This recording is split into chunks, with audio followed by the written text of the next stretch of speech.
जब इश्क में घुल जाता है साजिशों का रंग और वो कर जाता है जुनून और पागलपन की सारी हदें पार, वो इश्क बन जाता है सन की इश्क।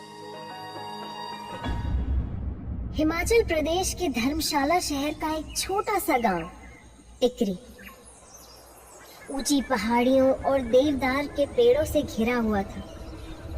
पहाड़ी इलाकों में अक्सर रात का सन्नाटा कुछ ज्यादा ही शांत हुआ करता है, लेकिन आज रोने और चीखने की आवाजों ने गांव के माहौल को दहशत से भर दिया था।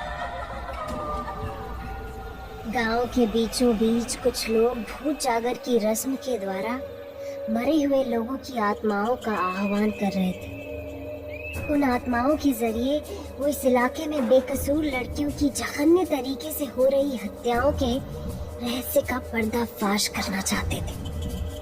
ढोल और मंजीरों के साथ कुछ लोग मंत्रों का जाप कर रहे थे और एक लड़की जिसके शरीर में मृत आत्मा आने वाली थी, उसे बड़े ही विचित्र तरीके से तैयार किया गया था। पूरे चेहरे पर लाल सिंदूर का लेप, बिखरे हुए बाल, काले रंग के कपड़े, उसके चेहरे के हाव भाव सामान्य लोगों से अलग थे। आंखें जैसे आग उगल रही थी। भूत जागर की रस्म शुरू होने के साथ ही लड़की की गर्दन टेढ़ी हो गई और उसने चीखते हुए कहा,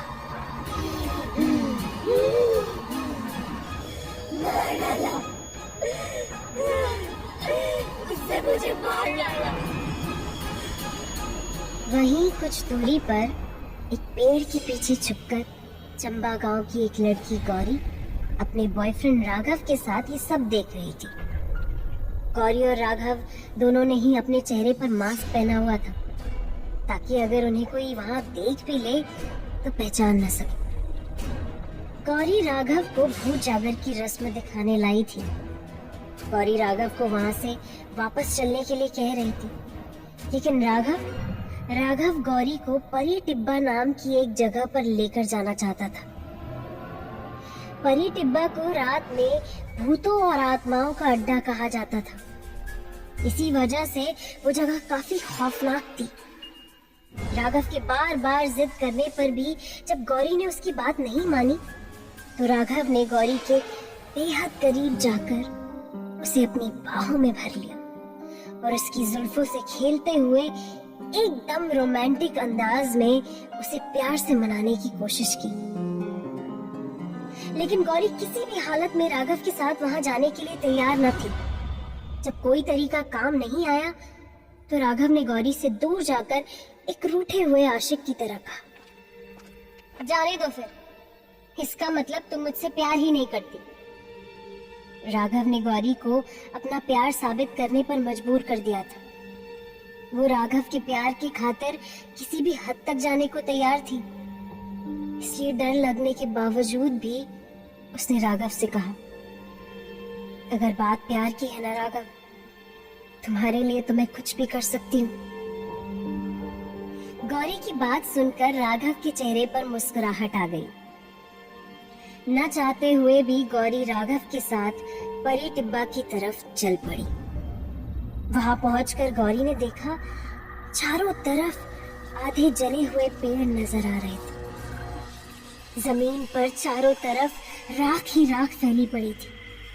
उन आधे जले पेड़ों के पत्तों से आ रही आवाज बेहद डरावनी थी और किसी बुरे साये के आसपास होने का एहसास करवा रही थी। राघव ने दोनों हाथों को हवा में फैलाते हुए अजीब ढंग से कहा, इस जगह के बारे में बहुत कहानियां सुनी है मैंने। यहाँ दिन में भी भूत भटकते हैं। उस जगह का नजारा देखकर गौरी की आंखों में खौफ दिखने लगा था। उसने धीरे से कहा, ये सब मैं नहीं मानती और तुम्हें भी इन सब बातों पर ध्यान नहीं देना चाहिए। राघव ने शरारत भरी मुस्कुराहट के साथ जवाब दिया, ठीक है, अगर तुम्हें ऐसा लगता है तो आज मैं तुम्हें प्रूव करके दिखा दूंगा कि यहाँ पर भूत रहते हैं या नहीं। और इतना कहकर राघव खिलखिलाकर हंस पड़ा। राघव के हंसने की आवाज ने उस सन्नाटे में दहशत भरा माहौल पैदा कर दिया था। गौरी ने कसकर राघव का हाथ पकड़ लिया। राघव ने सामने मौजूद गहरी खाई की तरफ इशारा करते हुए गौरी को बताया, ये जो खाई है ना, मरे हुए लोगों का घर है। जो लोग बेवक्त और अकाल मौत मर जाते हैं ना, उनकी आत्माएं इसी खाई में रहती हैं। और देखो, ऊपर आसमान में चांद देखो। आज पूनम की रात है। आज तो मैं तुम्हें आत्माओं से मिलवा ही दूंगा। गौरी ने एक नजर आसमान की तरफ देखा। अचानक ही चांद पर काले बादल छाने लगे। गौरी का डर अब बढ़ने लगा था। इस बार गौरी ने अपने डर को काबू में किया और राघव के एकदम पास जाकर उसके होठों पर धीरे से किस करते हुए कहा, प्लीज राघव, मान जाओ ना। गौरी के किस के जवाब में राघव ने उसे कसकर अपनी बाहों में भर लिया और पूरी शिद्दत के साथ उसके होठों को चूमने लगा। इस वक्त गौरी पूरी तरह से राघव के प्यार में डूब चुकी थी। राघव ने धीरे से गौरी से दूर हटते हुए कहा, अब मैं इस खाई में कूद जाऊंगा, लेकिन मुझे कुछ नहीं होगा। गौरी ने राघव का हाथ पकड़कर उसे रोकते हुए कहा, अगर तुम्हें कुछ हो गया तो? राघव ने एक बार फिर से गौरी को धीरे से चूमा और उसके कानों में कहा, जिसके साथ उसका प्यार हो, उसका कोई कुछ नहीं बिगाड़ सकता। तुम हो ना मेरे साथ? गौरी ने राघव को रोकने की बहुत कोशिश की, लेकिन राघव गौरी की बात सुनने को तैयार ही न था। उसने गौरी को अपनी कसम दी और खुद से दूर एक चट्टान पर जाकर बैठने के लिए कहा। अब गौरी ने देखा कि राघव ने वहां पर खड़े खड़े कुछ मंत्र पढ़ा और पलक झपकते ही खाई में छलांग लगा दी। अगले ही पल गौरी की चीख से पूरी वादियां गूंज उठी और वो पागलों की तरह राघव को पुकारने लगी। गौरी ने देखा पहाड़ी के किनारे पर राघव का मांस था और उसके जूते। राघव, राघव, कहाँ हो तुम? प्लीज वापस आ जाओ। लेकिन वहां पर राघव का कोई नामो निशान न था। बस गौरी के चीखने की आवाजें पहाड़ों से टकराकर वापस लौट रही थी। तभी अचानक किसी ने पीछे से गौरी के कंधे पर हाथ रखा। गौरी डर की वजह से बेहोश होने ही वाली थी कि अचानक से राघव की आवाज उसके कानों में सुनाई पड़ी, डरो मत, मैं यही हूँ। गौरी की आंखों से आंसू लगातार बह रहे थे। उसने कसकर राघव को गले लगा लिया। राघव ने गौरी के आंसुओं को पोंछा और फिर उसे चुप कराते हुए उसे बताया कि जब राघव ने खाई में छलांग लगाई थी तो अपनी कमर पर रस्सी बांधी थी और गौरी इस सब को देख नहीं पाए, इसलिए उसे दूर चट्टान पर जाकर बैठने के लिए कहा था। राघव की बात सुनकर गौरी थोड़ा नॉर्मल हो गई। ये देखकर राघव ने शरारत के साथ अब गौरी को भी खुद की तरह खाई में छलांग लगाने के लिए कहा, लेकिन गौरी इस बात के लिए तैयार नहीं थी। राघव ने जबरदस्ती अपने हाथ में पकड़ी रस्सी को गौरी की कमर के चारों तरफ लपेट दिया और प्यार से पूछा, तुम अपने राघव के लिए इतना भी नहीं कर सकती? गौरी राघव से इतना प्यार करती थी कि उसके लिए अपनी जान भी दे सकती थी। इसलिए रस्सी को कमर में बांधकर गौरी ने खाई में छलांग लगा दी। तभी नीचे गिरते हुए गौरी को महसूस हुआ कि उसकी कमर की रस्सी टूट चुकी थी और वो गहरी खाई में गिर रही थी।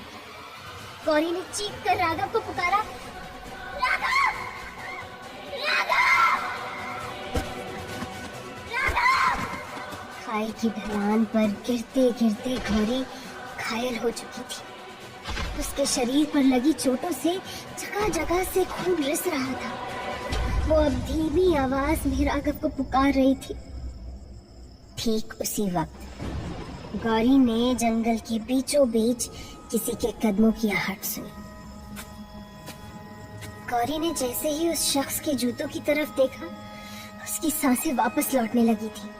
वो राघव ही था, लेकिन बड़े ही अजीब ढंग से अपनी गर्दन को टेढ़ा करते हुए राघव ने गौरी के करीब बैठते हुए कहा, गौरी मेरी जान, ये क्या हुआ?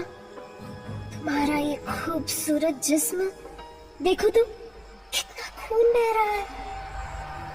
और ये तुम्हारा चेहरा, कितनी खरोंचें लग गई हैं इस पर। और ये तुम्हारी सुंदर रेशमी बाल किस कदर उलझ गए हैं। गौरी लाओ, मैं ये सब ठीक कर देता हूँ। गौरी ने कांपती हुई आवाज में कहा, राघव प्लीज प्लीज मुझे बचा लो। लेकिन राघव तो जैसे गौरी की बात सुन ही नहीं रहा था। उसने अपनी जेब से एक धारदार उस्तरा निकाला और बड़ी बेरहमी से गौरी के बालों को छीलना शुरू कर दिया। गौरी दर्द से तड़पने लगी, क्योंकि राघव जानवरों की तरह उसके सर पर उस्तरा चला रहा था, जिसकी वजह से गौरी के सिर से खून बहने लगा था। राघव के चेहरे और आवाज में हैवानियत उतर आई थी। मेरी जान, तुम लड़कियां ना प्यार के काबिल ही नहीं होती। बेवफाई तो तुम्हारी रगों में खून बनकर दौड़ती है। जो मैं तुम्हारे साथ कर रहा हूँ ना, उसे बेवफाई का इनाम समझ लो। इतना कहकर राघव ने अपनी जेब से काला रंग निकालकर गौरी के चेहरे पर रगड़ना शुरू कर दिया। दर्द से तड़प रही गौरी ने रोते हुए कहा, छोड़ दो मुझे, प्लीज प्लीज मत करो मेरे साथ ऐसा। राघव ने गौरी के चेहरे पर ताबड़तोड़ वार करना शुरू कर दिया था। राघव की सफेद शर्ट अब खून के छींटों से रंगीन हो गई थी। उसने अपने कंधों तक लंबे बालों को अजीब ढंग से झटका और फिर अपने चेहरे पर लगे नकाब पर से खून की छींटों को पोंछा और अपने नकाब को निकालकर फेंकते हुए कहा, इस बेवफाई ने क्या रंग दिखाया है। मुझे खुद अपने ही प्यार का कातिल बनाया है। रोंगटे खड़े कर देने वाली एक खतरनाक सी सीटी की आवाज बजाते हुए राघव जंगल की उस धुंध में कहीं ओझल हो गया। वो इस बात से बेखबर था कि गौरी मरी नहीं थी। उसकी सांसें अभी भी चल रही थी। आखिर क्यों राघव ने एक मासूम लड़की की जान ले ली? क्या जघन्य तरीके से हो रही सारी हत्याओं के पीछे राघव का ही हाथ था? क्यों जल रही है राघव के दिल में बेवफाई की आग? क्या राघव का इंतकाम ले जाएगा उसे सलाखों के पीछे? जानने के लिए सुनते रहिए इश्क की दीवानगी, बेवफाई के दर्द और फितूरी सनक में डूबी ये कहानी, सन की इश्क। जब इश्क में घुल जाता है साजिशों का रंग और वो कर जाता है जुनून और पागलपन की सारी हदें पार, वो इश्क बन जाता है सन की इश्क। धर्मशाला के पास टिकरी नाम के गांव में लड़कियों की हो रही लगातार हत्याओं को रोकने के लिए भूत जागर की रस्म चल रही थी। गांव की गौरी नाम की लड़की अपने बॉयफ्रेंड राघव के साथ भूत जागर को छुप कर देखती है। राघव गौरी को परी टिब्बा नाम की जगह चलने के लिए कहता है और परी टिब्बा जाने के बाद राघव बड़ी ही चालाकी और क्रूरता के साथ गौरी को मारने की कोशिश करता है। अब आगे गांव के आसपास इतनी क्रूरता के साथ हो रही जवान लड़कियों की हत्याओं ने वहां के बाशिंदों को दहशत से भर दिया था। इस तरह से लड़कियों के गायब हो जाने की खबरें पूरे इलाके में आग की तरह फैल रही थी। लोग खामोश थे, लेकिन अनहोनी की आशंका और खौफ ने लोगों के दिलों में भयावह शोर मचाया हुआ था। एक और लड़की के रहस्यमय तरीके से गायब हो जाने की खबर ने धर्मशाला पुलिस स्टेशन की यंग इंस्पेक्टर शिवानी राणा को सतर्क कर दिया था। इंस्पेक्टर शिवानी राणा सुडौल कद-काठी और साधारण लेकिन आकर्षक नए नक्श वाली लड़की थी, जिसके चेहरे पर अपराध करने वालों के खिलाफ नफरत साफ नजर आती थी। साथ ही उसकी गहरी और संजीदगी से भरी आंखों में एक जुनून था। लगता था जैसे शिवानी अपने किसी पुराने दर्द का बदला लेने के लिए किसी को तलाश कर रही थी। बड़ी ही गंभीरता के साथ सोचते हुए शिवानी ने अपने पास खड़े कांस्टेबल विनोद रावत से कहा, समझ नहीं आ रहा रावत, ये क्या हो रहा है? हर दिन एक नई लड़की अजीब ढंग से गायब हो जाती है। मुझे अभी इसी लड़की के परिवार वालों से मिलना है। कांस्टेबल रावत ने इंस्पेक्टर शिवानी को जवाब दिया, जी मैडम, लड़की की माँ यही है, कल रात से परेशान है, कह रही थी कि अपनी बेटी की खबर आने के बाद ही घर जाएगी। शिवानी राणा ने रावत से उस गुमशुदा लड़की की माँ को बुलाकर लाने के लिए कहा और कुछ ही देर के बाद कांस्टेबल रावत एक लगभग 55 साल की औरत के साथ अंदर आया। उस औरत ने शिवानी को देखते ही गिड़गिड़ाते हुए कहा, मेरे बच्चे को ढूंढ लो मैडम जी। देखो ना, कल शाम को पार्टी में जाने की बात कह कर गई थी, लेकिन अभी तक घर नहीं लौटी। एक माँ को अपनी बेटी के लिए इस तरह तड़पते देख शिवानी इमोशनल हो गई। उसने लड़की की माँ से कहा कि पुलिस की एक टीम आसपास के इलाके में उसकी तलाश कर रही है और कोई खबर मिलते ही वो उसे बता देंगे। शिवानी ने उस औरत का हाथ थामकर दिलासा देते हुए कहा, पार्टी वाली बात आपको मुझे पहले ही बता देनी चाहिए थी। खैर कोई बात नहीं, अब मैं खुद आपकी बेटी को ढूंढने जा रही हूँ, आप अभी घर जाइए। इंस्पेक्टर शिवानी राणा फुर्ती से अपने ड्राइवर और कांस्टेबल विनोद रावत के साथ केस की जांच पड़ताल के लिए निकल पड़ी। धर्मशाला के टेढ़े मेढ़े पहाड़ी रास्तों पर दौड़ती शिवानी राणा की जीप चप्पे चप्पे पर लड़की की तलाश कर रही थी। शिवानी ने ड्राइवर से रॉकी नाइट क्लब की तरफ चलने के लिए कहा। रावत ने हैरानी से पूछा, रॉकी नाइट क्लब? क्यों मैडम? शिवानी ने मुस्कुराते हुए जवाब दिया, रावत, इस उम्र में लड़के लड़कियां रात को कहाँ पार्टी कर सकते हैं? अब ये भी मुझे तुम्हें बताना पड़ेगा क्या? रावत भी शिवानी की बात सुनकर हंस पड़ा और कुछ देर के बाद जब वो लोग रॉकी नाइट क्लब के अंदर पहुंचे तो उन्होंने सीधा मैनेजर से बीती रात की पार्टी के फुटेज निकालने को कहा। लगभग 15 मिनट के बाद ही सीसीटीवी कैमरे की फुटेज शिवानी की आंखों के सामने थी। वो बेहद बारीकी के साथ एक एक शख्स का चेहरा देख रही थी। तभी उसकी नजर क्लब के अंदर आती उस लड़की पर पड़ी। शिवानी ने स्क्रीन पर नजरें गड़ाए हुए रावत से कहा था ना मैंने, लड़की यहीं आई होगी, यहाँ से जरूर हमें कोई ना कोई सुराग मिल जाएगा। कुछ तो होगा रावत, ध्यान से देखो। कुछ सेकंड के बाद अचानक से रावत ने चौंकते हुए कहा, मैडम ये देखिए, लड़की किसी लड़के से बात कर रही है, लेकिन इसका चेहरा साफ नहीं दिख रहा। जरूर इसका बॉयफ्रेंड होगा मैडम। शिवानी ने स्क्रीन को वहीं पॉज करके उस लड़के के चेहरे को जूम किया और उस चेहरे को देखते ही शिवानी के हाथों की उंगलियां कांप गईं। निगाहें उस चेहरे पर कुछ ऐसे जम गईं जैसे एक पल के लिए वक्त वहीं ठहर गया हो। शिवानी के चेहरे की कठोरता पिघलती हुई सी लगने लगी थी। वो खामोश थी, लेकिन चेहरे के हाव भाव किसी पुराने किस्से के याद आ जाने की कहानी कह रहे थे।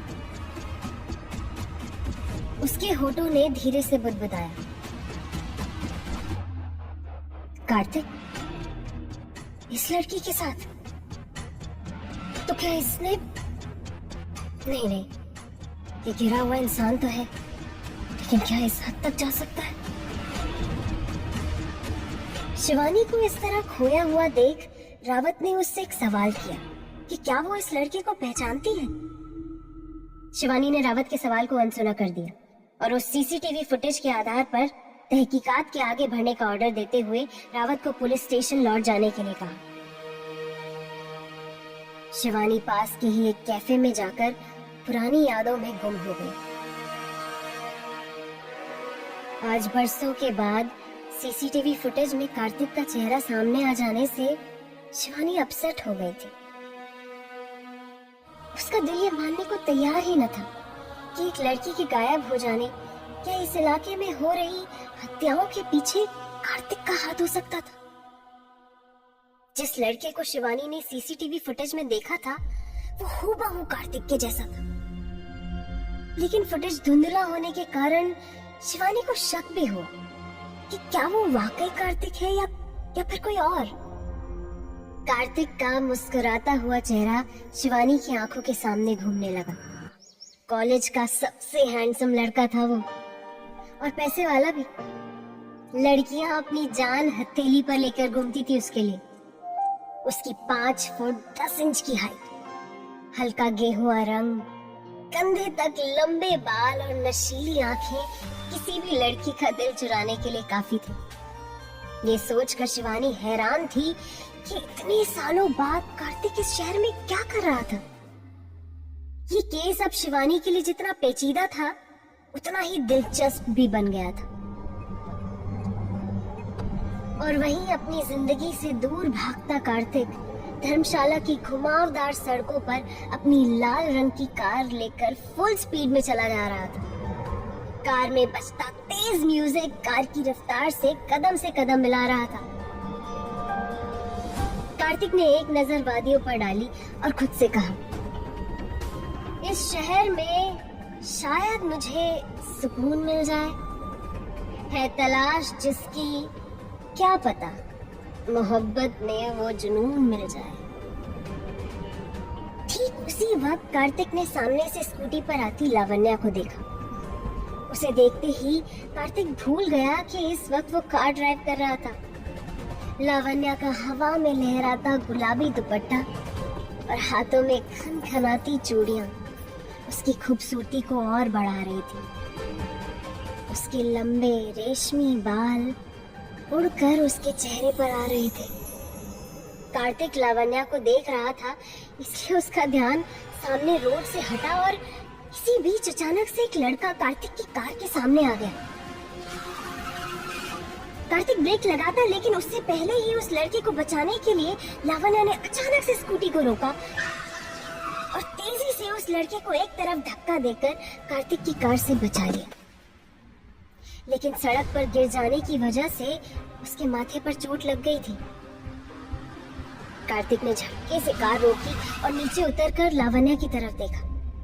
वो अब भी जमीन पर गिरे लड़के को सहारा देकर उठा रही थी और उसके कपड़े पर लगी मिट्टी को साफ कर रही थी। कार्तिक ने लावण्या से पूछा, तुम ठीक हो ना? तब तक वो लड़का लावण्या का हाथ थामकर उठकर खड़ा हो गया और अपने कंधे तक लंबे बालों को झटकते हुए उसने अपनी लाल लाल आंखों से कार्तिक को घूर कर देखा। लावण्या ने देखा लड़के के सर से खून बह रहा था, लेकिन इस बात से बेखबर वो लगातार लावण्या की तरफ देखकर मुस्कुरा रहा था। लावण्या दौड़कर कार्तिक की कार से फर्स्ट एड बॉक्स निकाल कर लाई और उस लड़के के माथे से बहते हुए खून को साफ करते हुए लावण्या ने चिंता भरी आवाज में पूछा, आपको बहुत दर्द हो रहा होगा ना? लड़के ने बेहद अजीबोगरीब अंदाज में लावण्या के चेहरे की तरफ देखकर मुस्कुराते हुए कहा, मुझे इस तरह का दर्द तकलीफ नहीं, सुकून देता है। अच्छा लग रहा है, बहुत अच्छा। कौन था वो लड़का और क्या थी वजह उसके अजीब बिहेवियर की? कार्तिक लावण्या को देखकर क्यों चौंक गया? क्या इंस्पेक्टर शिवानी राणा लड़कियों के मर्डर रोक पाएगी?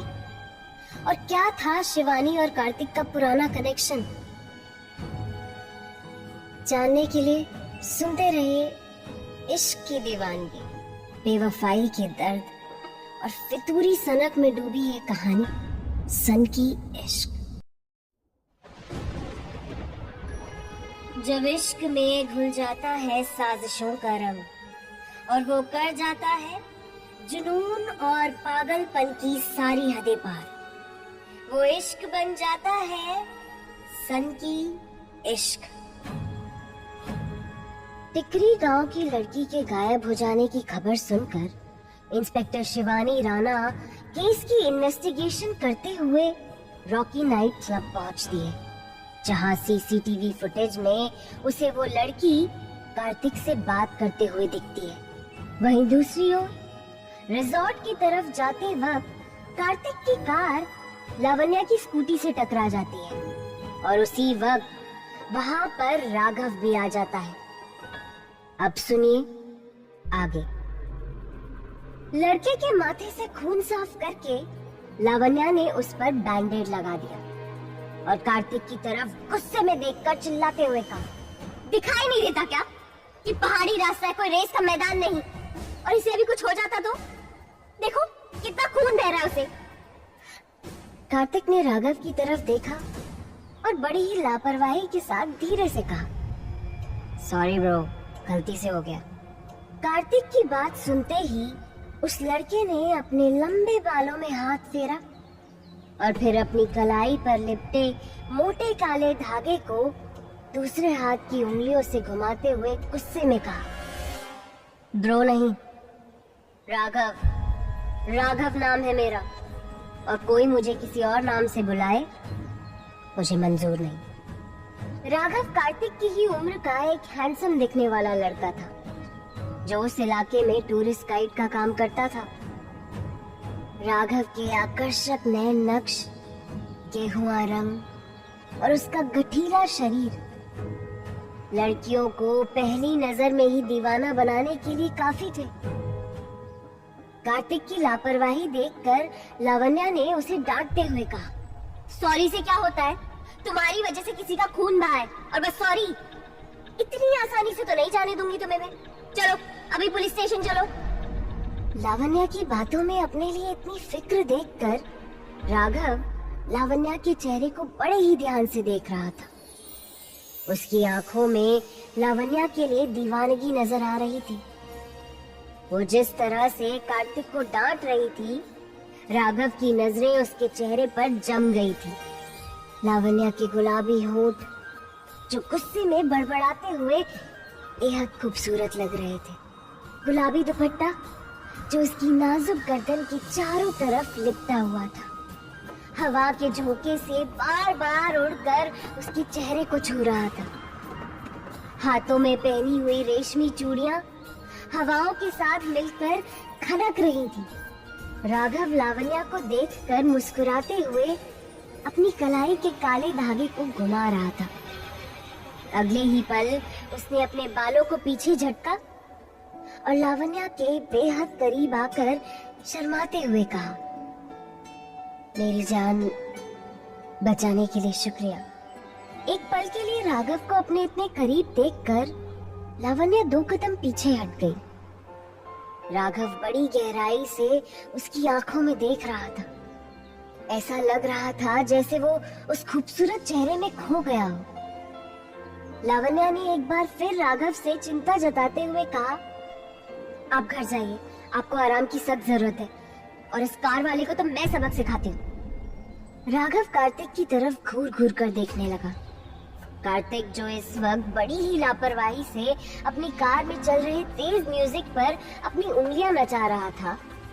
लावण्या ने उसे ऑर्डर देते हुए कहा, कार स्टार्ट करो, तुम कार स्टार्ट करो, हम अभी पुलिस स्टेशन जाएंगे।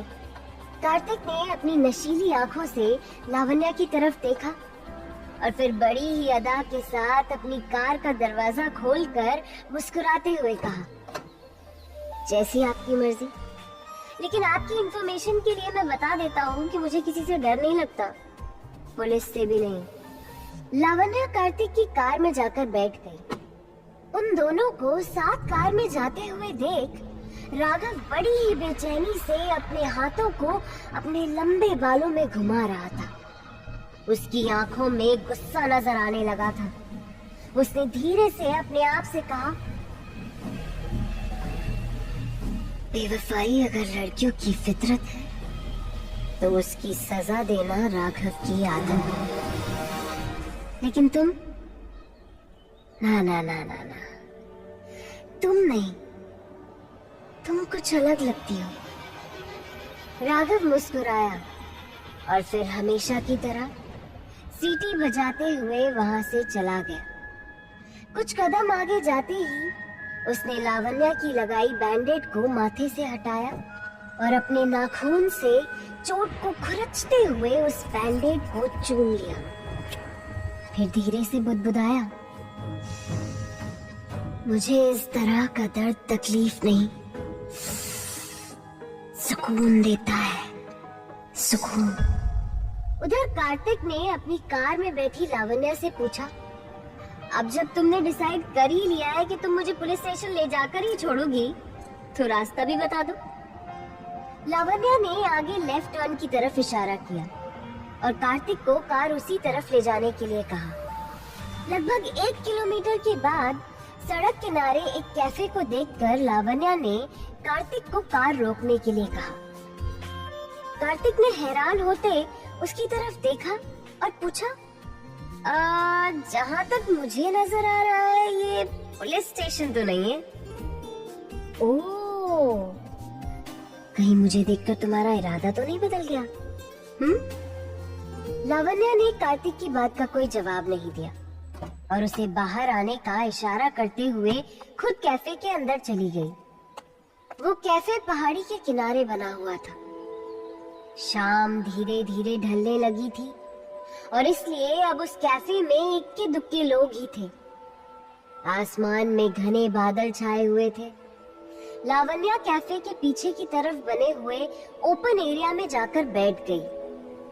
कार्तिक अपनी कार को पार्क करके जैसे ही लावण्या के पास पहुंचा, उसने बिना पीछे देखे प्यार भरी आवाज में कहा, मिस्टर कार्तिक शर्मा, इतने दिनों के बाद बिना बताए अचानक धर्मशाला में, कुछ बताया क्यों नहीं? लावण्या की बात सुनते ही कार्तिक हंसने लगा और पलटकर उससे सवाल किया, क्या मैं जान सकता हूँ कि तुमने उस लड़के ओह सॉरी, मेरा मतलब है राघव के सामने मुझे पुलिस के हवाले करने का नाटक क्यों किया? मिस लावण्या नेगी। लावण्या ने कार्तिक की तरफ देखा और बड़े ही प्यार से जवाब दिया, क्या करती बेटू, मैं तो बचपन की दोस्ती निभा रही थी। एंड तुम्हें तो मुझे थैंक यू बोलना चाहिए कि बचा लिया। अगर वो लड़का सच में तुम पर कोई केस कर देता तो? लावण्या कार्तिक को बेटू के नाम से बुलाती थी।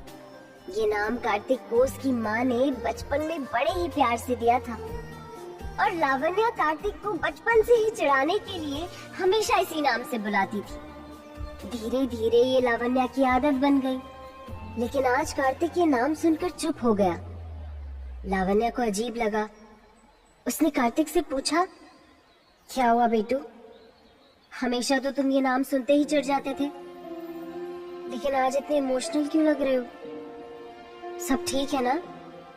कार्तिक लावण्या के बगल वाली चेयर पर जाकर बैठ गया और सामने पहाड़ियों के पीछे धीरे धीरे डूब रहे सूरज की तरफ देखते हुए फीकी सी मुस्कुराहट के साथ उसके सवाल का जवाब दिया, यस मिस नेगी, सब ठीक है और अब तुम इस नाम से मुझे बुला सकती हो। बाय द वे, तो क्या है ना, इस नाम से बुलाने वाला दुनिया में और कोई है ही नहीं। तुम बुलाओगी तो अच्छा लगेगा। लावण्या ने परेशान होकर पूछा, मैं कुछ समझी नहीं। आंटी, मेरा मतलब तुम्हारी मॉम।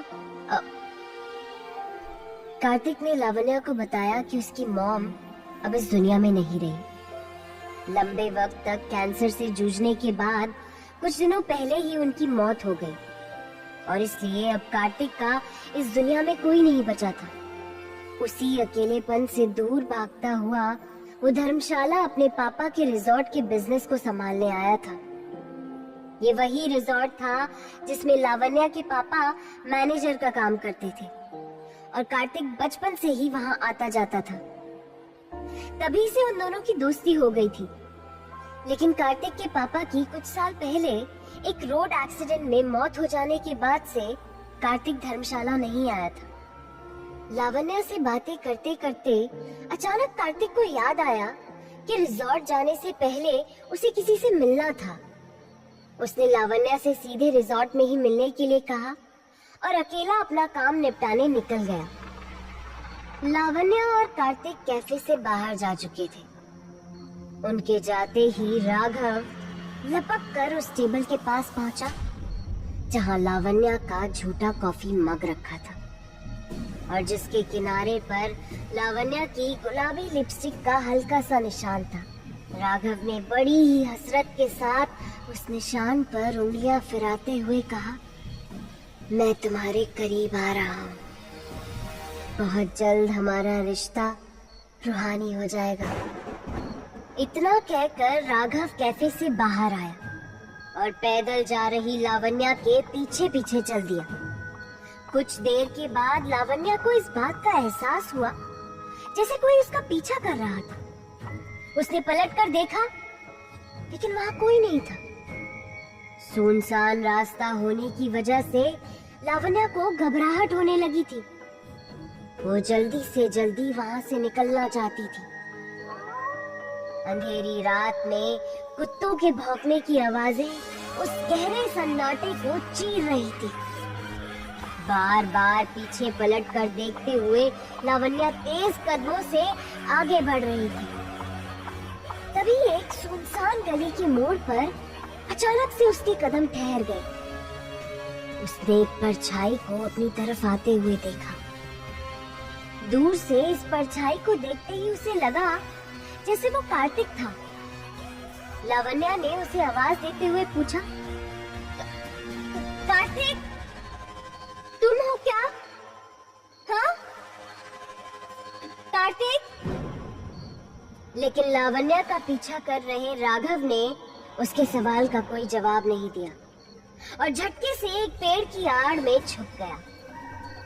ठीक उसी वक्त राघव का फोन बज उठा, जिसकी आवाज सुनकर लावण्या को इस बात पर यकीन हो गया कि वाकई में कोई तो था जो लगातार उसका पीछा कर रहा था।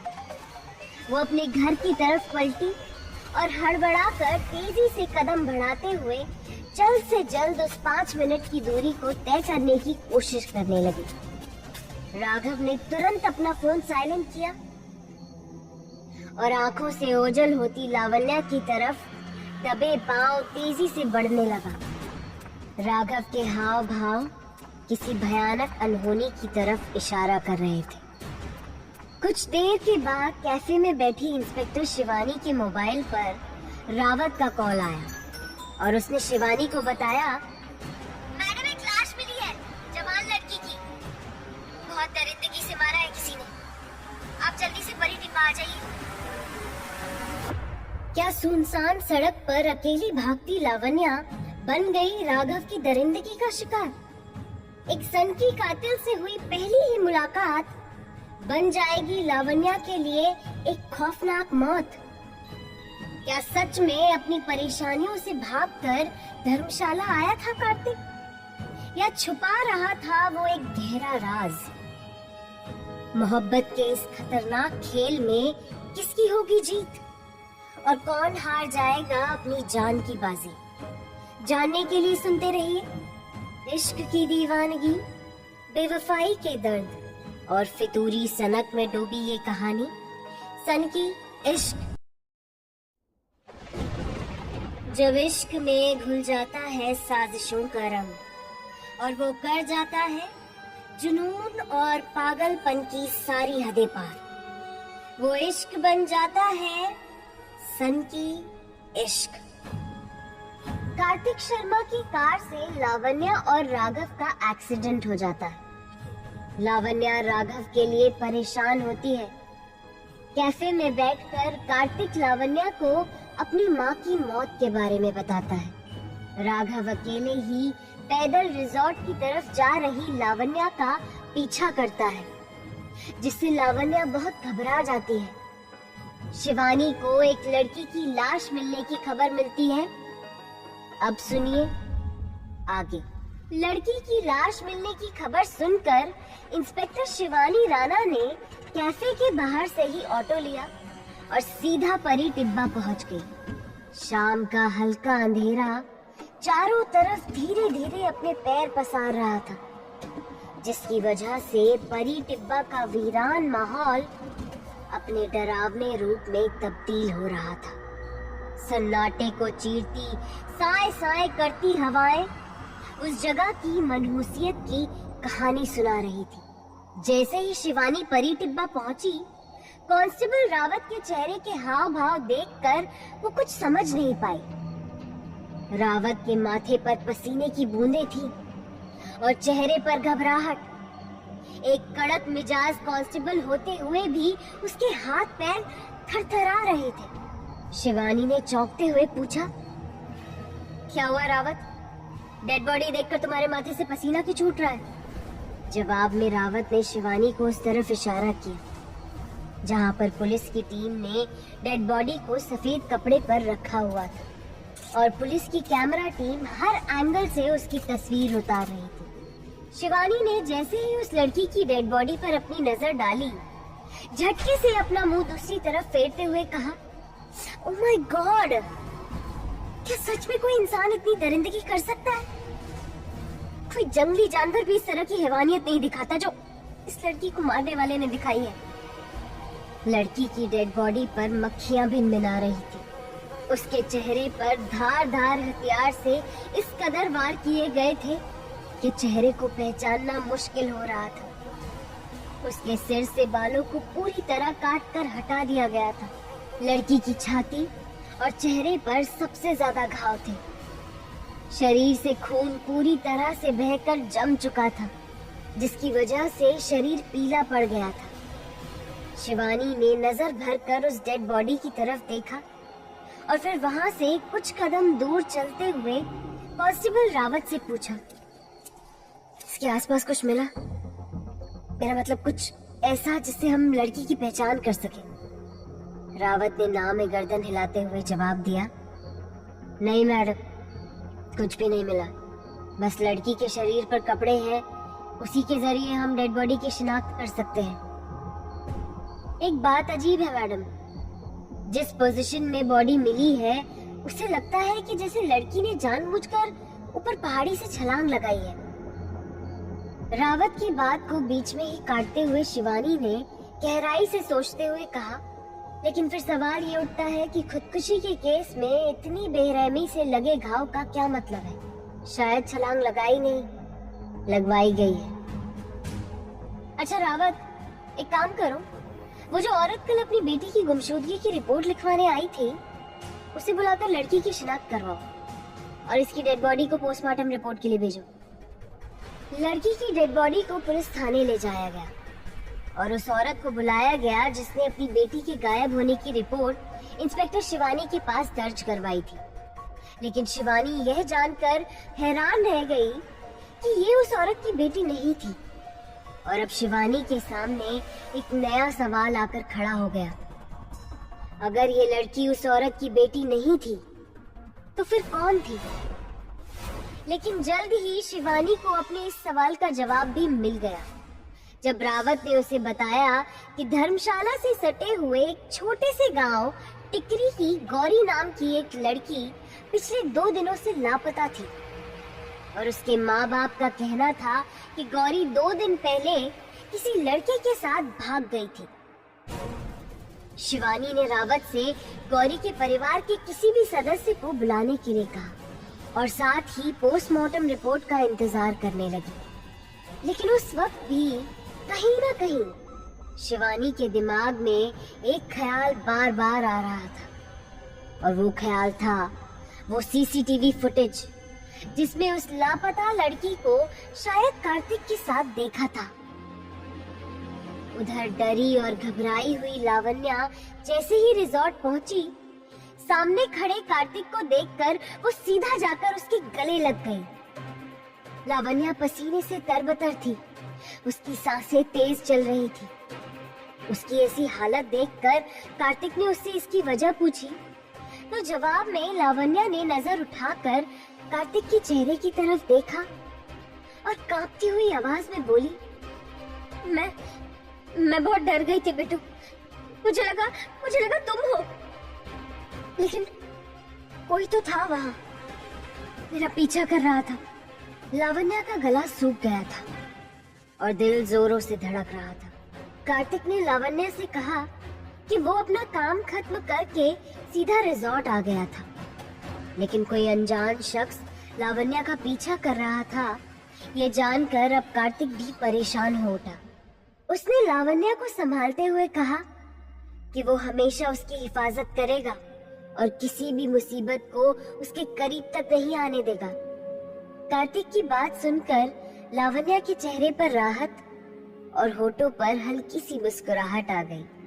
कार्तिक से ये कहकर कि उसे संभालने के लिए कुछ आराम की जरूरत है, लावण्या अपने कॉटेज की तरफ चली गई। वहीं दूसरी तरफ धर्मशाला के सरकारी अस्पताल में लड़की की डेड बॉडी और उसकी शिनाख्त करने के लिए गौरी के माँ बाप पहुँच चुके थे। जैसे ही मुर्दा घर में रखी लाश गौरी के माँ बाप ने देखी, उसकी हालत देखकर एक जोरदार चीख उनके मुंह से निकल गई। गौरी की माँ ने अपने दोनों हाथों से अपना कलेजा थाम लिया और दहाड़े मारकर रोते हुए कहा, मेरा नोनी, ये मेरी नोनी नहीं है, मेरी नोनी, मेरी गौरी, मेरी बेटी कहाँ है? बड़ी मुश्किल से पुलिस वालों की मदद से गौरी की माँ को मुर्दा घर से बाहर लाया गया। गौरी का बाप पुलिस स्टेशन के बाहर जमीन पर बैठकर अपना सर घुटनों में रखकर छाती पीट पीट कर रो रहा था। शिवानी ने हवलदार से गौरी के माँ बाप को पानी पिलाकर उन्हें संभालने के लिए कहा और फिर उन्हें जरूरी पूछताछ के लिए अपने केबिन में बुलाया। एक तरफ अनजान लाश की शिनाख्त न हो पाने की वजह से ये केस और ज्यादा पेचीदा हो चुका था, तो वहीं एक दिन पहले गायब हुई गौरी का अभी तक ना मिल पाना शिवानी को एक नई मुश्किल में उलझा रहा था। राघव इस वक्त अपने छोटे से घर में अपने कमरे में बैठा था। उसका 2 कमरे वाला घर काफी पुराना और शहर के बाहरी हिस्से में बना हुआ था। आसपास बस कुछ ही घर बने हुए थे। राघव ने अपने माथे पर लगी चोट पर हाथ फिराया और फिर लावण्या की लगाई हुई बैंडेज को झटके से हटाकर उसे अजीब नजरों से घूरने लगा। देखते ही देखते राघव ने अपने पास में रखे एक नुकीले पत्थर से अपने माथे की चोट को बड़ी बेरहमी से खरोच दिया। घाव ताजा होने की वजह से खून टपकने लगा। राघव ने उस दर्द को अपनी आंखें बंद करके महसूस करना शुरू किया और फिर हाथ में पकड़ी बैंडेज को अपने होठों से चूम लिया। एक लंबी गहरी सांस भरते हुए उसने अपनी चोट से रिस कर होठों तक पहुंच चुकी खून की बूंद को अपनी जुबान से चाट लिया। उसकी आंखों में इस वक्त दरिंदगी थी। लग रहा था जैसे राघव अपनी चोट में हो रहे दर्द से सुकून पा रहा था। बंद आंखों से उसने धीरे से कहा, ये दर्द मुझे तकलीफ नहीं, सुकून देता है, सुकून। राघव झटके से अपनी जगह से उठ खड़ा हुआ और अपने कमरे की दीवार की तरफ देखने लगा। उस कमरे में एक दीवार पर कई जवान और सुंदर लड़कियों की तस्वीरें कतार में चिपकी हुई थी, जिन पर राघव ने एक काले मोटे धागे से क्रॉस का निशान बनाया हुआ था। ये ठीक वैसा ही धागा था जैसा राघव के हाथ पर बंधा था, लेकिन एक तस्वीर अभी भी ऐसी थी जिस पर क्रॉस नहीं था। राघव उस तस्वीर के पास गया और अपने होठों को उससे छूते हुए कहा, मेरी जान, मैं आ रहा हूँ, मेरा इंतजार करना। राघव तुमसे मिलने के लिए तड़प रहा है। इतना कहकर राघव ने अपने हाथ में बंधे धागे को दूसरे हाथ की उंगलियों से घुमाया और अपने बिस्तर पर आंखें बंद करके लेट गया। क्या राघव की दीवार पर वो तस्वीर लावण्या की थी? गौरी की लाश अगर मिल गई थी तो फिर दूसरी गायब हुई लड़की कौन और कहाँ थी? क्या शिवानी सुलझा पाएगी इन लाशों की गुत्थी को? क्या रंग लाएगी लावण्या की जिंदगी में कार्तिक की वापसी? जानने के लिए सुनते रहिए इश्क की दीवानगी, बेवफाई के दर्द और फितूरी सनक में डूबी ये कहानी सन की इश्क। जब इश्क में घुल जाता है साजिशों का रंग और वो कर जाता है जुनून और पागलपन की सारी हदें पार, वो इश्क बन जाता है सन की इश्क। परी टिब्बा पर मिली लाश की जांच करने पर पता चलता है कि लाश गौरी की थी। राघव कैफे में लावण्या और कार्तिक पर नजर रखता है। शिवानी ये सोचकर परेशान होती है कि अगर लाश गौरी की है तो लापता लड़की कहाँ है। राघव अपने कमरे में लगी एक लड़की की तस्वीर को देखकर उससे मिलने का प्लान बनाता है। अब सुनिए आगे। अगली सुबह धर्मशाला की खूबसूरत वादियां सूरज की किरणों से खिल उठी थी। कार्तिक अपने रिजॉर्ट में एक रात बिताने के बाद काफी रिलैक्स महसूस कर रहा था। अपने बड़े से आलीशान कमरे की खिड़की से पर्दे को हटाकर कार्तिक ने सुबह के सूरज की किरणों को देखकर एक लंबी सांस ली और फिर धीरे से कहा, क्या पता अब ये शहर मेरी जिंदगी में कोई नई कहानी लिख दे। वैसे भी पुराने सारे किस्सों को तो मैं मिटा ही चुका हूँ।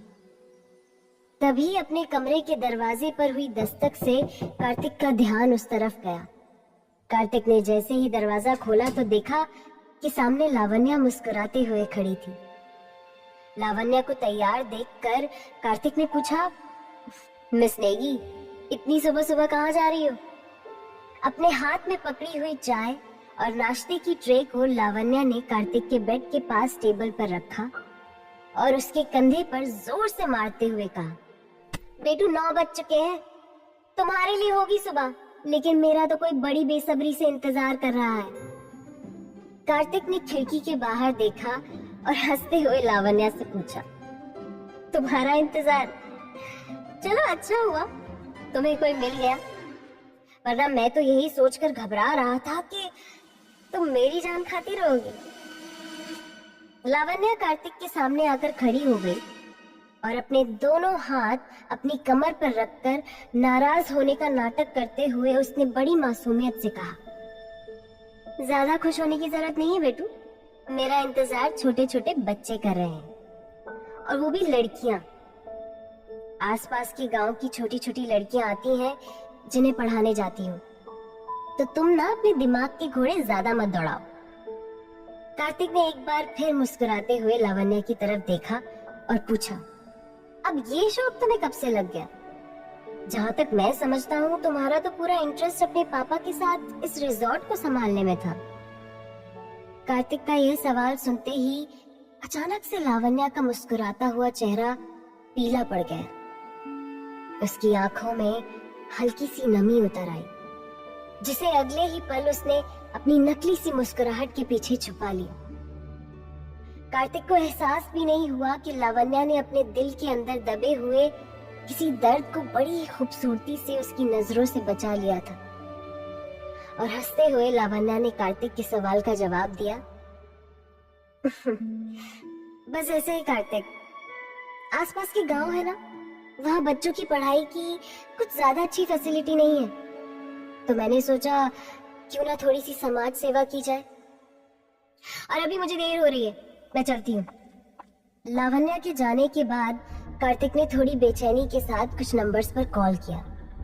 शायद उसे किसी चीज की सख्त जरूरत थी जिसे वो ढूंढ रहा था। और वहीं दूसरी तरफ इंस्पेक्टर शिवानी राणा की नजरें गौरी की पोस्टमार्टम रिपोर्ट में कुछ ऐसा ढूंढने में लगी हुई थी जिसके आधार पर वह हत्यारे तक पहुंच सके। बड़ी ही बारीकी से रिपोर्ट पढ़ने के बाद एक बार फिर शिवानी ने सरसरी निगाह उस रिपोर्ट पर डाली और पास ही खड़े कांस्टेबल रावत से कहा, 2 बार पढ़ चुकी हूँ इस रिपोर्ट को रावत, इसमें ऐसा कुछ नहीं मिला है जिसके जरिए हम इस केस की तहकीकात को आगे बढ़ा सकें। हत्यारे का कोई सबूत नहीं है। रावत ने गहरी लंबी सांस भरकर शिवानी से कहा, लड़की के साथ बलात्कार या किसी तरह का कुछ गलत भी नहीं हुआ है, फिर इतनी दरिंदगी से मारने की वजह क्या हो सकती है मैडम? शिवानी ने अपनी पलकों को बंद करते हुए सोचते हुए कहा। रावत, कभी कभी जिंदगी में कुछ ऐसा होता है जिसकी कोई वजह नहीं होती।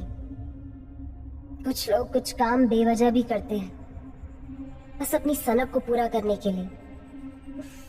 क्या पता ये मर्डर भी किसी सनक का ही नतीजा हो। जब से शिवानी को कार्तिक के धर्मशाला शहर में होने की आशंका हुई थी, तब से रह रह कर कार्तिक का चेहरा उसकी आंखों के सामने आ जाता था। रावत के जाने के बाद भी शिवानी लगातार कार्तिक के बारे में ही सोच रही थी। अचानक से बीता हुआ लम्हा उसकी आंखों के सामने आ गया। कॉलेज का वो दिन जब शिवानी की कार्तिक से पहली मुलाकात हुई थी। और पहली मुलाकात में कार्तिक ने सबसे पहले शिवानी से उसके बॉयफ्रेंड के बारे में पूछा था। जब शिवानी ने उसे बताया कि उसका कोई बॉयफ्रेंड नहीं था, तो कार्तिक के चेहरे पर एक मुस्कुराहट आ गई थी। उसकी आंखों में एक अजीब सी चमक थी, जिसे शिवानी ने महसूस कर लिया था। शायद कार्तिक के दिल में शिवानी के लिए कुछ था।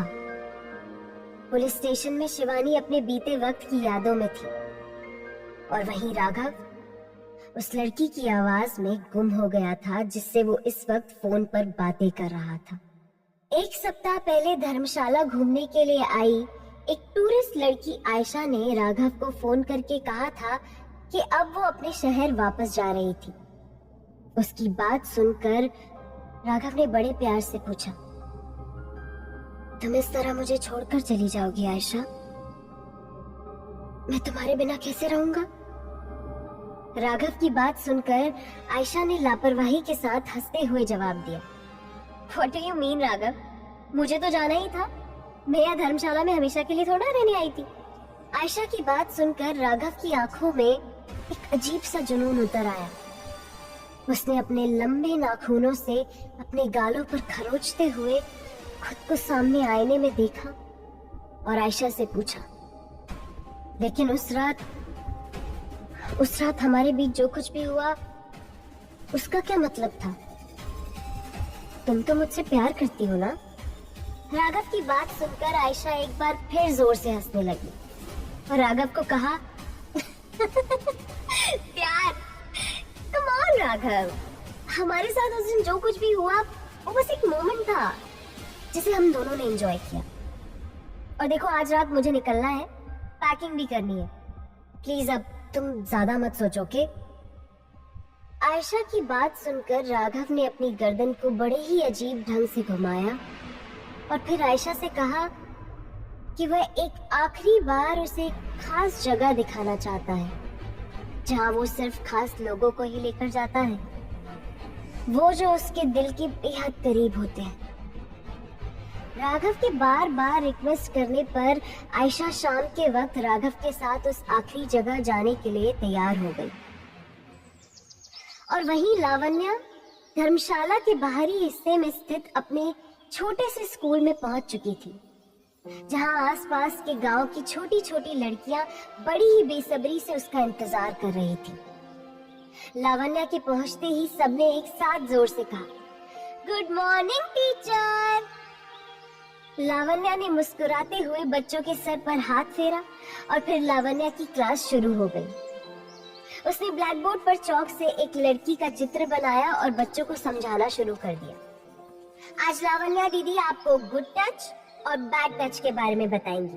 ओके बच्चों, अभी आप छोटे हैं तो आपको अगर कोई छूता है, आपके शरीर को हाथ लगाता है, तो आपको पता होना चाहिए कि वो आपको अच्छा लग रहा है या नहीं। जैसे जब आपकी माँ प्यार दुलार से हाथ लगाती है तो आपको अच्छा लगता है ना? सारी लड़कियां बड़े ध्यान से लावण्या की बातें सुन रही थी और लावण्या भी पूरी शिद्दत से उन्हें वह समझाने की कोशिश कर रही थी जिसके बारे में बात करने से अक्सर लोग कतराते हैं। लावण्या बच्चों को बता रही थी कि कैसे एक लड़की किसी के महज छूने से ये महसूस कर सकती है कि शरीर के किस हिस्से पर किसी अनजान इंसान का टच गलत होता है। ये समझाते हुए लावण्या ने बच्चों से छुपकर दुपट्टे से अपनी नम आंखों को पोंछ लिया। वहीं दूसरी तरफ राघव, जो अब आयशा को उस एक आखिरी जगह की तरफ ले जा रहा था, उसने अपने माथे से पसीना पोंछते हुए आयशा से पूछा, तुम सच में चली जाओगी? आयशा ने राघव को कहा कि वो धर्मशाला सिर्फ घूमने आई थी और उसे आयशा के लिए इतना इमोशनल होना नहीं चाहिए। आयशा की बात सुनकर राघव ने अपने हाथ के काले धागे को जोर से घुमाया और आयशा की तरफ देखकर गंभीर आवाज में कहा, सोचो अगर मैं तुम्हें जाने ही ना दूं तो कैसा हो? अगर तुम्हारी रूह हमेशा के लिए यही रह जाए, मेरे करीब कभी न जुदा होने वाली मोहब्बत बनकर। क्या आयशा राघव के इरादों को समझ पाएगी? किस चीज की इतनी बेचैनी से तलाश थी कार्तिक को, और क्या थी लावण्या की उदासी के पीछे की वजह? जानने के लिए सुनते रहिए इश्क की दीवानगी, बेवफाई के दर्द और फितूरी सनक में डूबी ये कहानी, सन की इश्क। जब इश्क में घुल जाता है साजिशों का रंग और वो कर जाता है जुनून और पागलपन की सारी हदें पार, वो इश्क बन जाता है सन की इश्क। कार्तिक लावण्या के साथ रिजॉर्ट पहुंचता है। लावण्या कार्तिक को बताती है कि वो एक स्कूल में लड़कियों को पढ़ाने का काम करती है। इंस्पेक्टर शिवानी राणा को गौरी की डेड बॉडी से हत्यारे के खिलाफ कोई सबूत नहीं मिलता। राघव धर्मशाला घूमने आई एक लड़की आयशा को एक आखिरी जगह ले जाने की बात करता है। अब आगे राघव ने जिस ढंग से आयशा को हमेशा के लिए अपने पास रोक लेने की बात कही, उसे सुनकर एक पल के लिए आयशा के रोंगटे खड़े हो गए। उसकी आवाज हल्की सी लड़खड़ा गई और उसने घबराते हुए पूछा, मतलब तुम कहना क्या चाहते हो राघव? और तुम इस तरह बात क्यों कर रहे हो? आयशा को इस तरह घबराया हुआ देखकर राघव ने हंसते हुए उसे जवाब दिया, अरे तुम तो डर गई आयशा, गलती मेरी है। कभी कभी ना मैं अजीब तरीके से बातें करने लगता हूँ। खैर वो सब छोड़ो, सामने देखो, कितनी खूबसूरत जगह है ना। यही वो आखिरी जगह है जहाँ मैं तुम्हें लेकर आना चाहता था। आयशा ने अपनी नजरें घुमाकर जैसे ही परी टिब्बा का वो नजारा देखा, उसके खून में सनसनी सी दौड़ गई। शाम का अंधेरा धीरे धीरे गहरा हो रहा था और परी टिब्बा के आधे जले पेड़ों की शाखाएं कुछ बेढंगी अजीबोगरीब आकृतियों की तरह दिख रही थी। आयशा ने राघव का हाथ पकड़कर जैसे ही परी टिब्बा की जमीन पर कदम रखा, वहां बिखरे हुए सूखे पत्तों की चरमराहट उस सन्नाटे में गूंजने लगी और तभी अचानक एक चील तीव्र गति से आयशा के कान के बेहद नजदीक से गुजर गई। घबराकर आयशा राघव के एकदम करीब आ गई और राघव ने उसे अपने सीने से लगा लिया। आयशा ने अपनी आंखें कसकर बंद करते हुए राघव से कहा, कैसी जगह लेकर आए हो तुम मुझे? मुझे नहीं रुकना, चलो ना राघव, हम वापस चलते हैं। लेकिन राघव ने आयशा की बात का कोई जवाब नहीं दिया। वो बस आंखें बंद करके आयशा के शरीर को अपनी बाहों में मदहोशी के साथ महसूस कर रहा था। एक लंबी सांस भरते हुए राघव ने बड़े ही नशीले अंदाज से कहा, आयशा जानती हो, तुम्हारी ये जो खुशबू है ना, वो मुझे तुम्हें हमेशा के लिए अपने करीब रखने पर मजबूर कर रही है। मुझे छोड़कर मत जाओ ना आयशा। आयशा राघव की बाहों से निकलकर दूर हट गई। उसकी आंखों में गहराई से देखते हुए उसने राघव को फिर वही बात समझाई कि उन दोनों के बीच जो कुछ भी हुआ था वो बस कुछ दिनों का फन था। लेकिन राघव बार बार आयशा को अपने प्यार की दुहाई दे रहा था। इसके बाद भी जब आयशा ने जाने की बात कही तो राघव बड़े प्यार से मुस्कुराया। आयशा ने जब राघव की मुस्कुराहट की वजह पूछी तो राघव ने उसे बताया कि वो आयशा के लिए एक गिफ्ट लेकर आया था। ये सुनकर आयशा के होठों पर भी स्माइल आ गई थी। राघव ने आयशा को गिफ्ट देने से पहले आंखें बंद करने के लिए कहा। आयशा ने जैसे ही आंखें बंद की राघव ने एक बार फिर उसे अपने गले से लगाकर उसके गले में एक पेंडेंट पहना दिया। वो पेंडेंट एक काले मोटे धागे में बंधा था। पेंडेंट पहनाने के बाद राघव ने आयशा की नाजुक गर्दन को बड़े ही कामुक अंदाज में चूम लिया। राघव की इस हरकत पर आयशा ने राघव को मजबूत पकड़ के साथ अपनी बाहों में भर लिया। वहीं कार्तिक के रिजॉर्ट में लावण्या स्कूल से लौटकर वापस आई और सीधा कार्तिक के रूम में पहुंच गई। कार्तिक के दरवाजे के बाहर से ही आवाज लगाते हुए बोली, बेटू कहाँ हो तुम? चलो कहीं घूमने चलते हैं ना, पूरा दिन कब निकल गया पता ही नहीं चला। कार्तिक के कमरे में कदम रखते वक्त जैसे ही लावण्या ने नजरें उठाकर देखा, उसे सामने अपने पापा कार्तिक से बात करते दिखाई दिए। लावण्या के पापा जगत सिंह नेगी। उनकी आंखों पर चश्मा था और सर पर बालों में हल्की सी सफेदी। साधारण सी पैंट शर्ट पहने जगत सिंह चेहरे से काफी गंभीर इंसान नजर आते थे। लावण्या को देखते ही उन्होंने कार्तिक से कहा, ये देखो कार्तिक, ये वक्त है इस लड़की के घर आने का। यहाँ शहर में कुछ दिनों से इतनी अजीब घटनाएं हो रही हैं और ये लड़की कुछ समझती ही नहीं है। अपने पापा की बात सुनकर लावण्या ने धीरे से कहा, लेकिन मैं तो बच्चों को पढ़ाने गई थी ना, मुझे अच्छा लगता है पापा। जगत सिंह ने गुस्से से लावण्या की तरफ देखा और उसे जवाब दिया, लेकिन मुझे अच्छा नहीं लगता। यहाँ रिजॉर्ट है, करना है तो इसका काम करो। और वैसे भी लावण्या, तुम जो पढ़ाई उन बच्चों को पढ़ाती हो ना, वो मेरी समझ से तो बाहर है। इस तरह की बातें खुलेआम करना, अब तुम ही समझाओ कार्तिक से।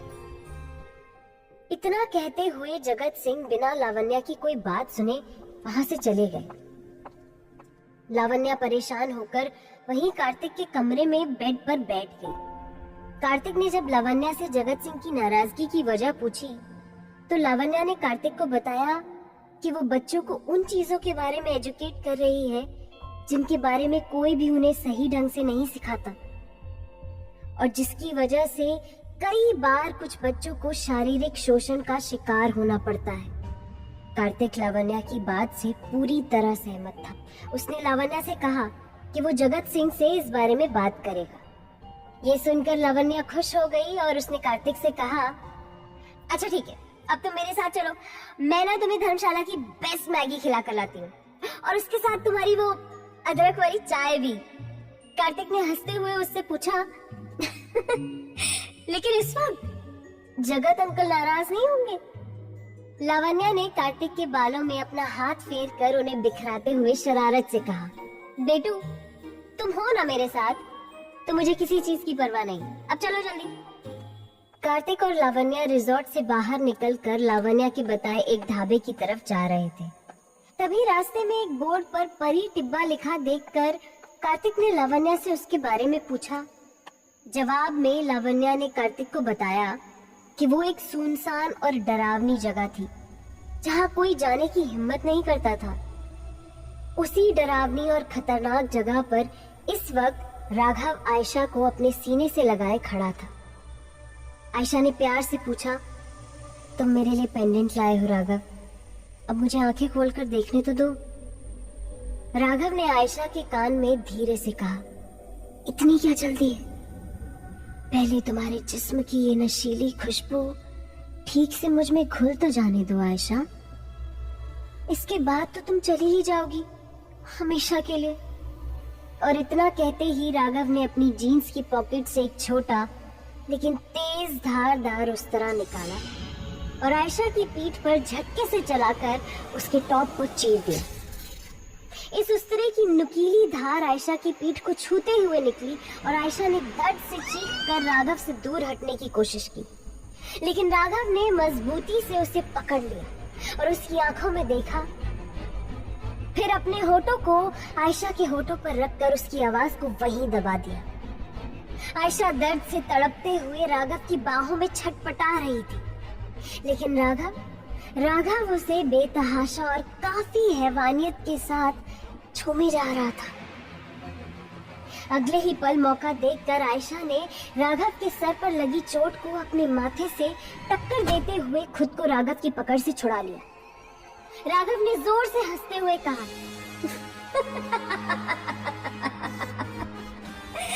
मुझे इस तरह का दर्द तकलीफ नहीं, सुकून देता है, सुकून। राघव की भयानक हंसी परी टिब्बा की ऊंची ऊंची पहाड़ियों से टकराकर गूंजने लगी। आयशा ने भागने की कोशिश की, लेकिन राघव ने लपक कर उसका पैर पकड़कर उसे झटके से जमीन पर गिरा दिया। वहीं दूसरी तरफ पुलिस स्टेशन से घर लौट रही शिवानी राणा के हाथों से मोबाइल उस वक्त गिरते गिरते बचा जब उसने कार्तिक की लाल रंग की कार को परी टिब्बा के नजदीकी इलाके से गुजरते देखा। कार की स्पीड ज्यादा थी और इस वजह से शिवानी ठीक से कार के अंदर देख नहीं पाई। फिर एक बार उसे कार्तिक के उस कार में मौजूद होने का सिर्फ शक हुआ, लेकिन पूरा यकीन नहीं। शिवानी इस बात से मुश्किल में पड़ गई थी कि अगर वो कार्तिक था तो सच में ये एक खतरे की तरफ इशारा कर रहा था, क्योंकि कार में उस लड़के के साथ शिवानी ने एक लड़की यानी कि लावण्या को देखा था। शिवानी का शक और गहरा हो गया।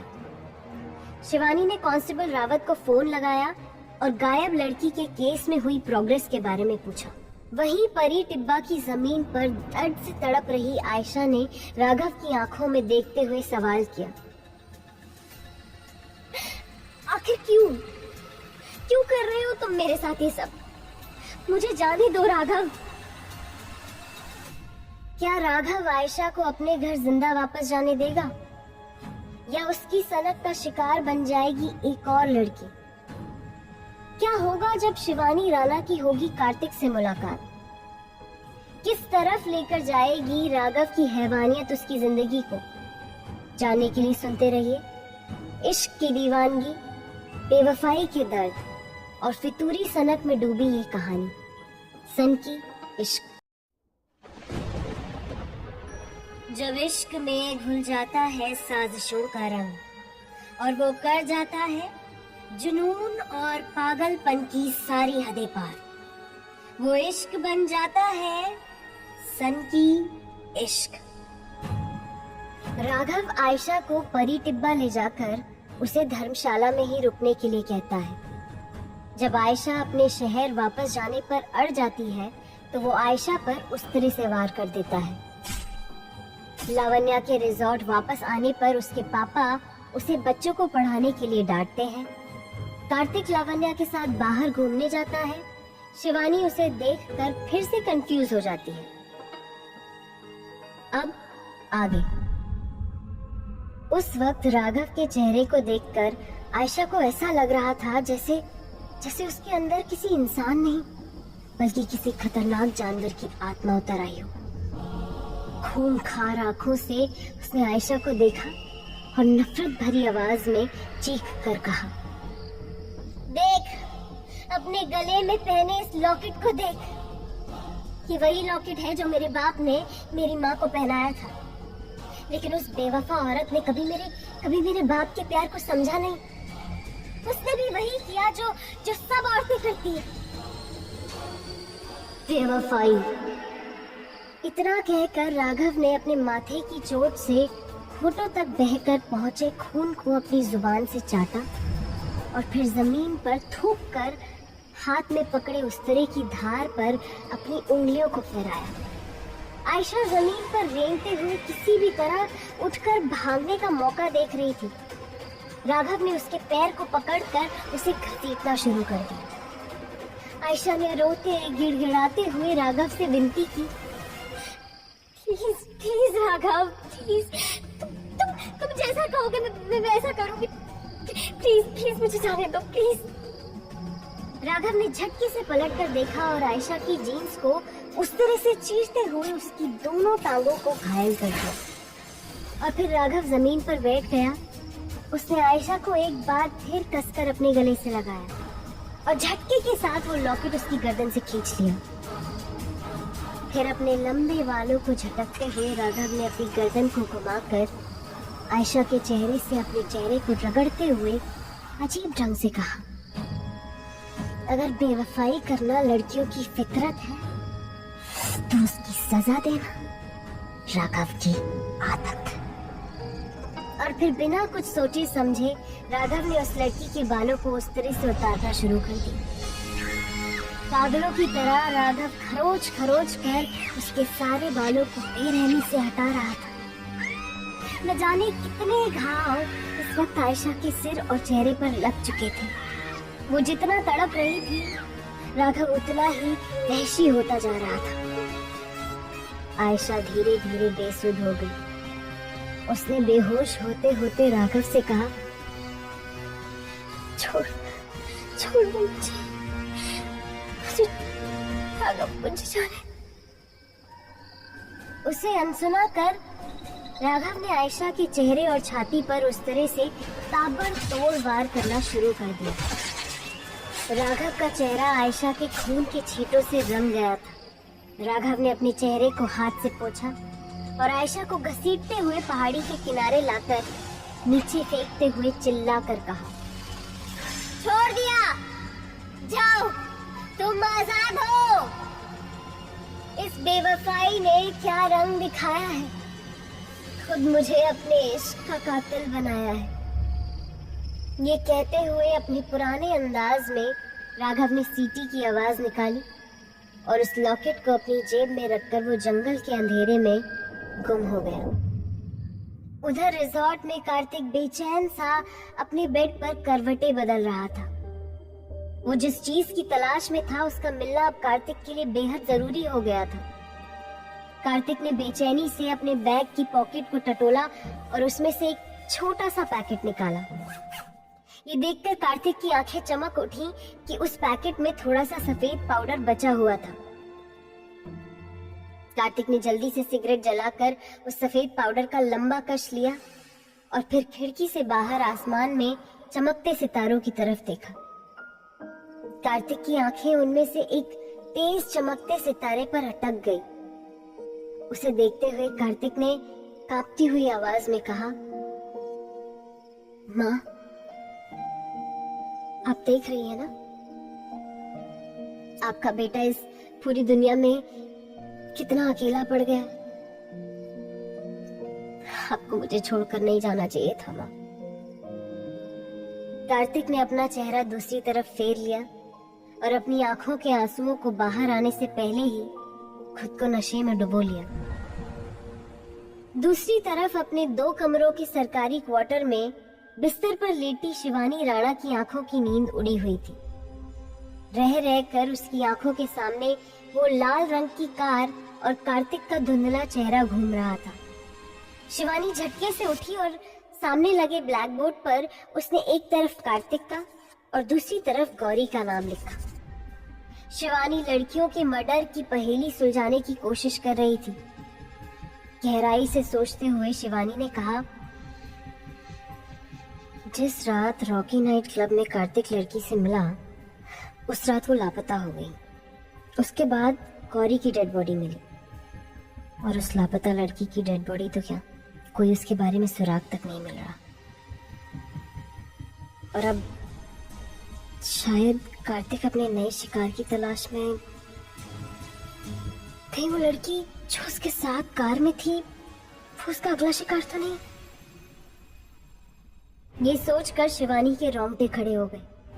एक और नई हत्या की आशंका ने उसे पूरी रात सोने नहीं दिया। उधर जैसे ही सुबह का उजाला देवदार के ऊंचे ऊंचे पेड़ों की टहनियों से टकराया, लावण्या कार्तिक के पास पहुंच गई। लावण्या की आवाज सुनकर कार्तिक की नींद खुल गई। कार्तिक ने हड़बड़ाकर आधी जली सिगरेट को बेड के नीचे छुपा दिया।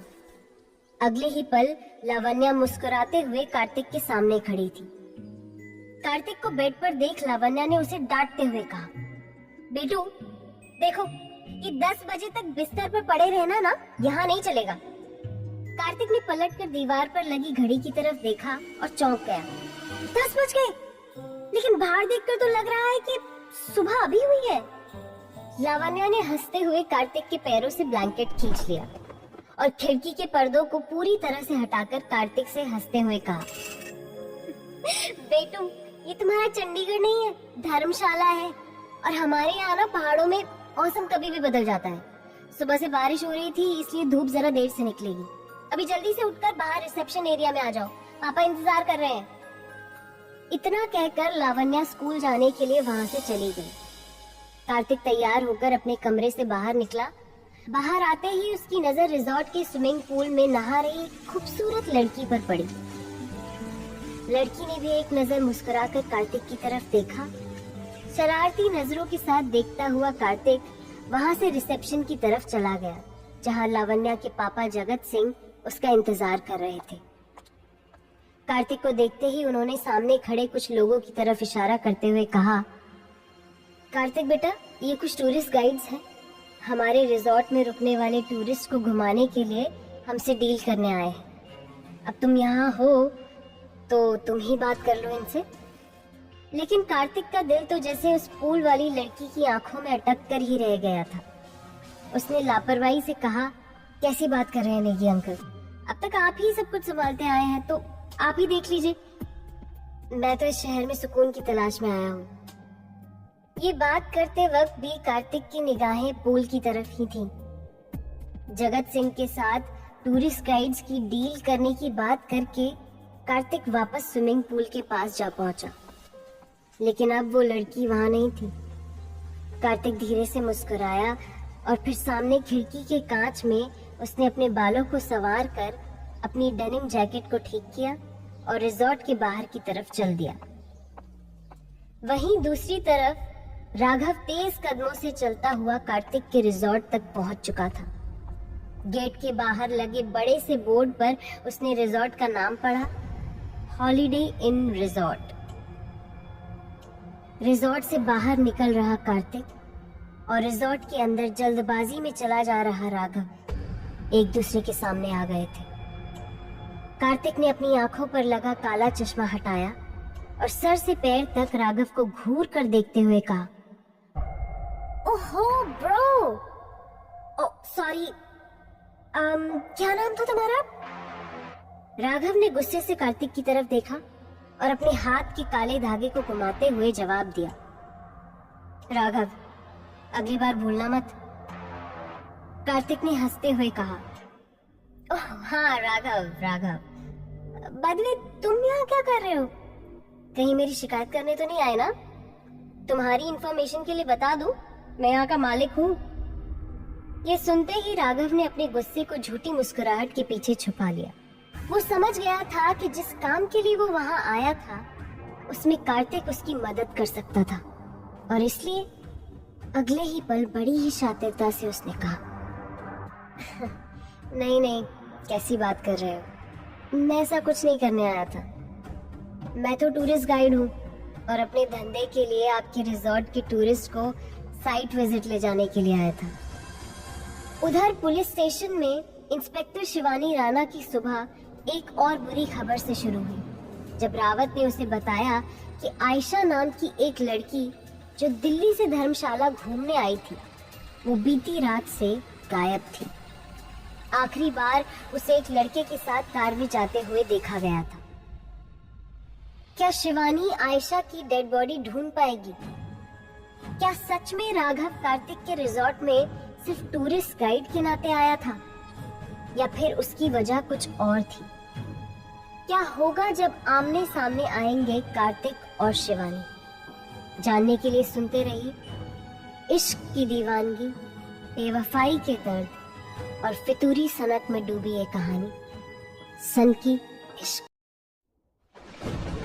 जब इश्क में घुल जाता है साजिशों का रंग और वो कर जाता है जुनून और पागलपन की सारी हदें पार, वो इश्क बन जाता है सन की इश्क।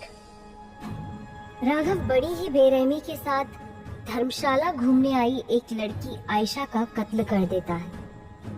कार्तिक को अपने लिए ड्रग्स की तलाश है। कार्तिक को लावण्या के साथ कार में देखकर शिवानी को शक होता है। राघव अपने लिए टूरिस्ट की तलाश में कार्तिक के रिजॉर्ट पहुंचता है, जहां उसकी मुलाकात कार्तिक से होती है। अब आगे। आयशा नाम की लड़की के लापता होने की खबर सुनकर शिवानी की रगों में खून खौलने लगा था। धर्मशाला शहर में लड़कियों के लगातार गायब होने और फिर उनका बेरहमी से कत्ल कर देने का सिलसिला रुक ही नहीं रहा था और ये इंस्पेक्टर शिवानी राणा के साथ साथ पुलिस डिपार्टमेंट के लिए भी एक बहुत बड़ी नाकामी साबित होती जा रही थी।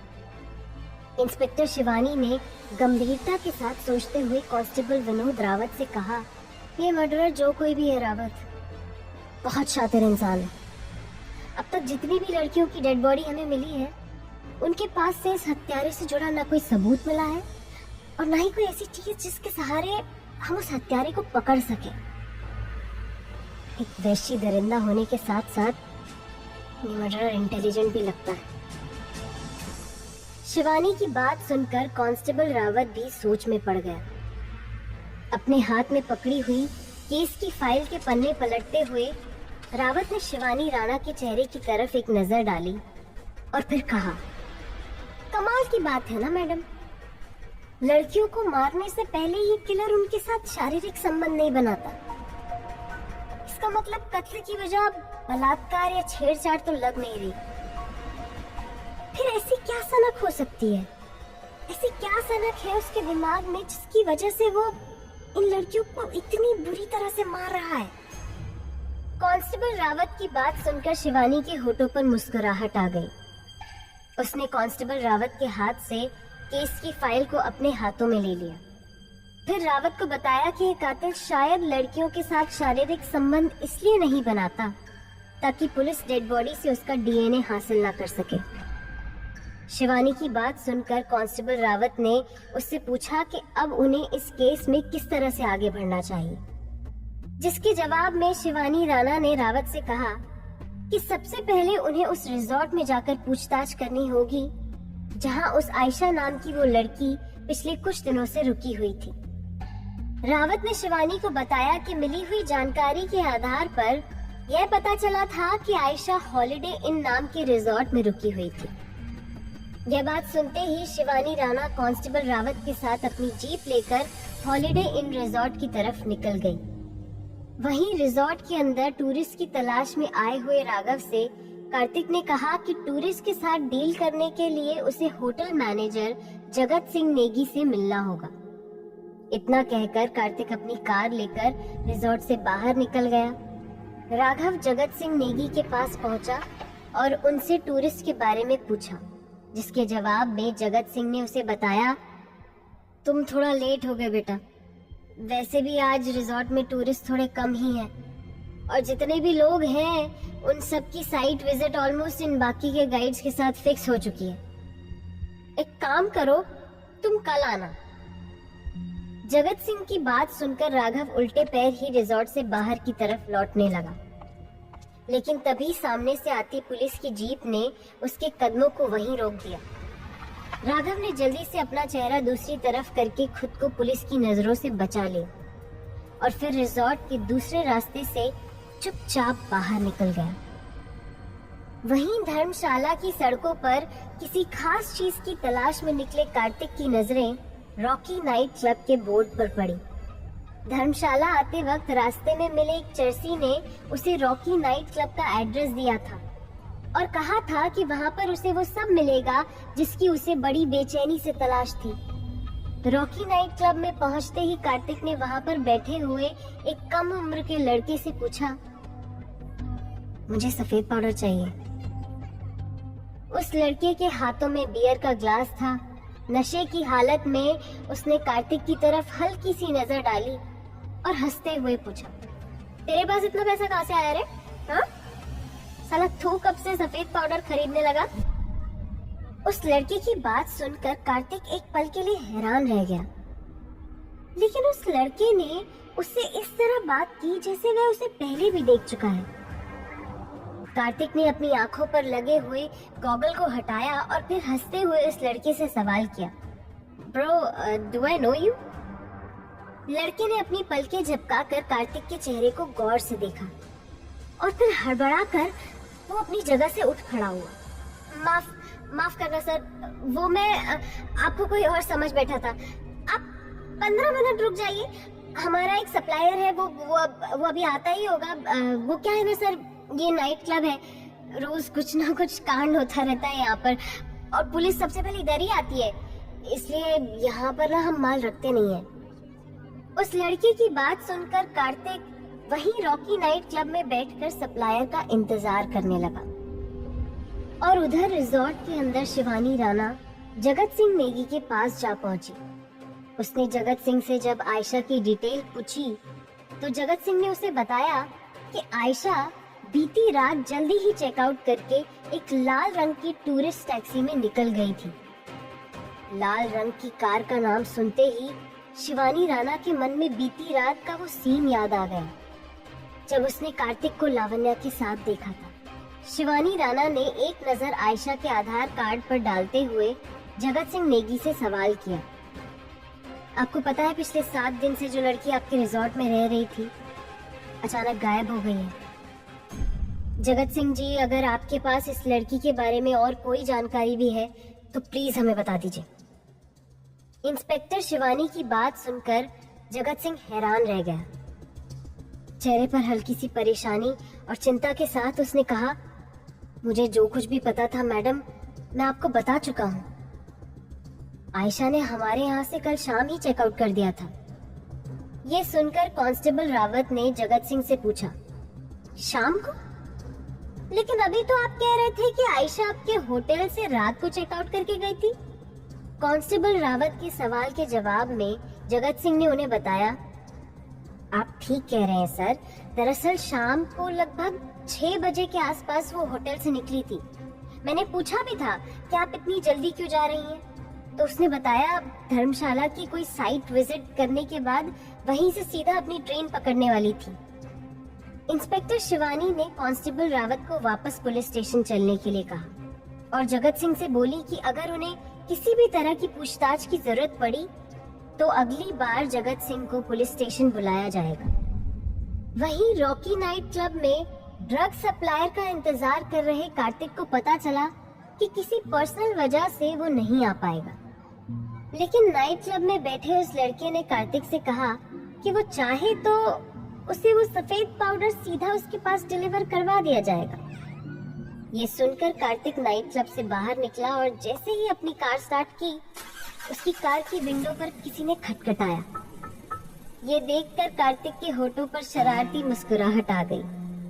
नॉक करने वाला शख्स कोई और नहीं बल्कि वही लड़की थी जिसे कार्तिक ने रिजॉर्ट में पूल पर नहाते हुए देखा था।